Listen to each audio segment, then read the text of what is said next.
And hello, we are back. Thank you all for your patience. We are here with Bobo Robot. I will be your host for the next little while. I am Leaf. Hello and hi. Hello. We've got a runner here joining us today. Seckswrecks will be showing off this fantastic little game.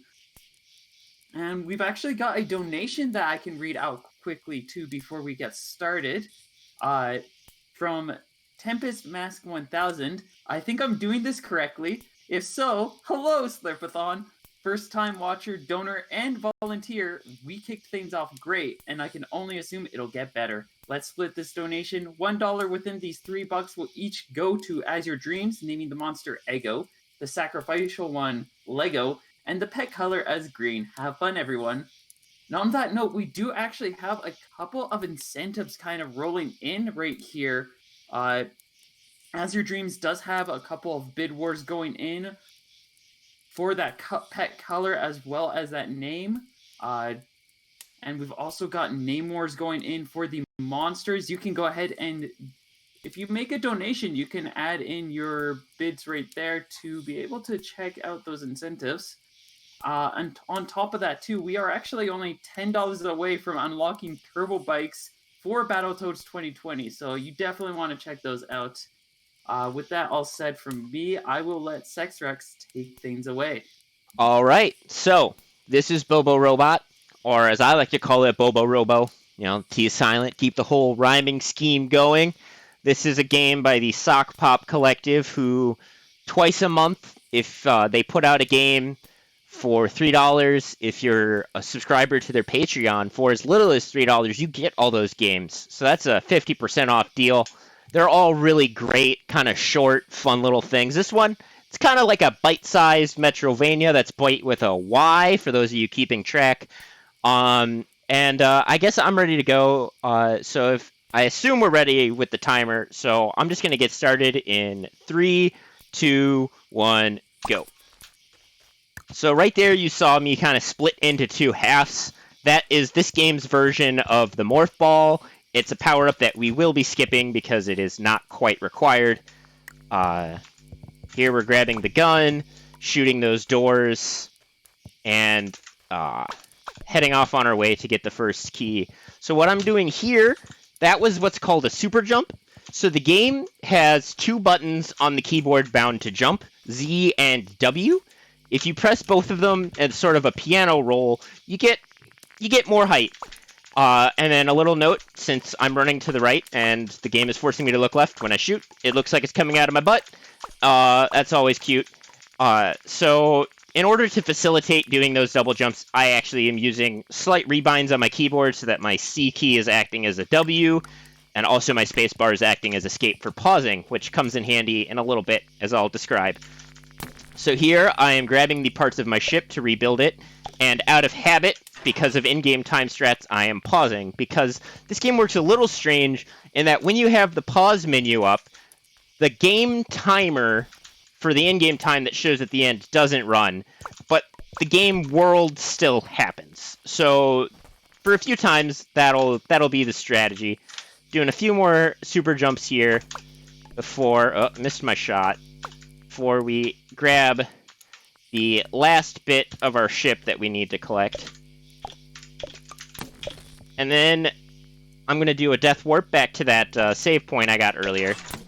And then the other menu shenanigans. So as I was falling into the ship, I brought up the menu and selected respawn, which basically let me jump out of a really long cutscene where the ship AI reintroduces itself, explains that, 200 years or some odd ago, you crash landed and have been broken sitting in that pile waiting for me to start the run.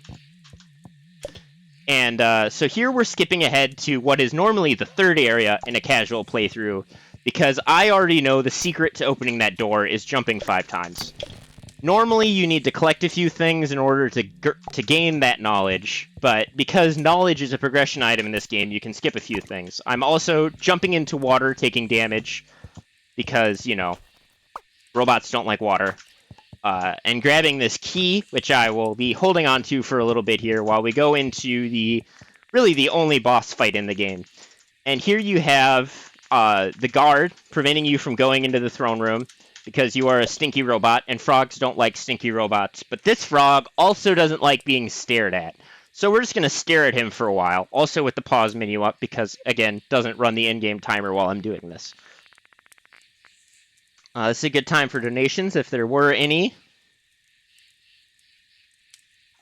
We do not have any right now, but I could read a couple of quick blurbs.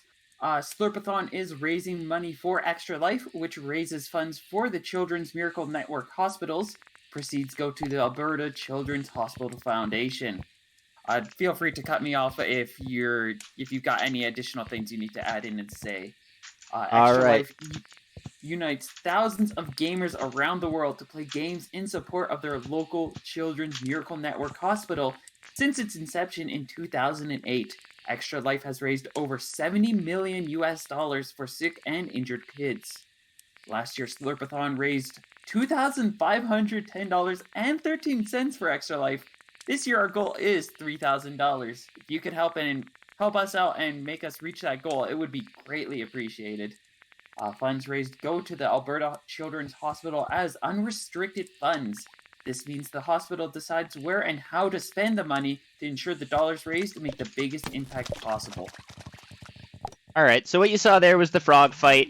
He reveals that all the other robots are a lot more mean, which kind of gives you the idea this is sort of like the cave story where you're supposed to be a bad guy or a bad robot, but you don't remember that you're supposed to be bad, so you wake up and you be good, because being good is more fun than being bad. So here we're just going to ride a little elevator before we can get the ship's gun. As you saw, I carried that key from one area to the next in order to do that. Here we can collect the ship's gun and return it to the ship. And now we must return and pass through the first area of the game on our way to a wrecked ship. This is the first video game I've ever played where you pass through the initial area of the game on your way to a wrecked ship as you progress through it. And so since we have the slime, we can safely go underwater here and grab this ID card to do a little casual identity theft and jump back in our ship. Unfortunately, you can only carry one item at a time, so we have to swing back around to this area because we are going to be doing even more key smuggling. And get the key that's supposed to be for that door I opened earlier and use it for a door even later. So now we've got the key, we've got the ID card, we've got the ship gun. We are all set and covered to finish the game. There's supposed to be 2 areas left, but with a bug that I don't really quite understand. So these walls here are too strong to break with my ship's gun. And what you're supposed to do is come into this ship and commandeer it, and use this ship's gun to break those walls. But for whatever reason, if you go and you shoot the walls before going into the ship, and then just leave, the walls break. So here we are in Torian, the last area of the game. Things get a little hectic. We've got these conveyor belts that push you along.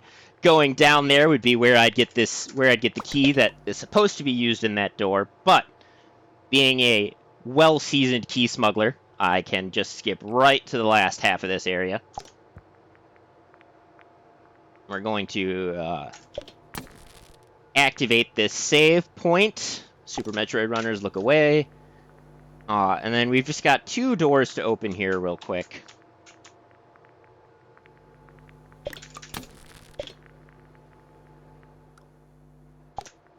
I like how the save point like launches on him down and is like to make the little save happen. Yeah, it destroys the robot and kind of makes a new one. It's kind of like the Star Trek teleporters in a way that, you know, you're not the robot you were when you started this. I mean, no one's the person they are when they finish any video game. But this robot definitely goes through a very large transformative process. We've just got very slight little bit of game left to do here. Got one last little button to shoot. Avoid these robots. And we jump down this hole. And thankfully, the game automatically splits you into 2 halves so that we can crawl through this 1 tile gap and end up skipping the upgrade to collect to get that, to be able to do that at will. We also skip a charge shot, extra ammo, more life, all sorts of stuff. Oh, that was time, by the way. I'm always bad at that because like everything I play is by in-game time. I was sub 6. That was actually really good.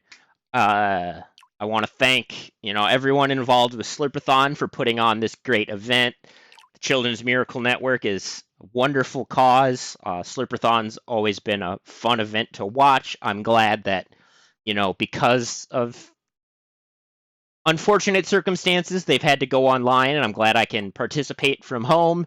And these are great people doing great work. Everybody is having a fun time this weekend. I'll be back later with Hylix 2, which is an experience. And there's some experiences coming up next, so stay tuned. It's going to be great. And yeah, thank you so much for this run, Seckswrecks. We will see you in a little bit. Coming up next, we've got Kaizo Shojin Shubibu Shibubu 0. I've just failed that part. Shubibimon. Shibubu by BTS. So we'll look forward to that.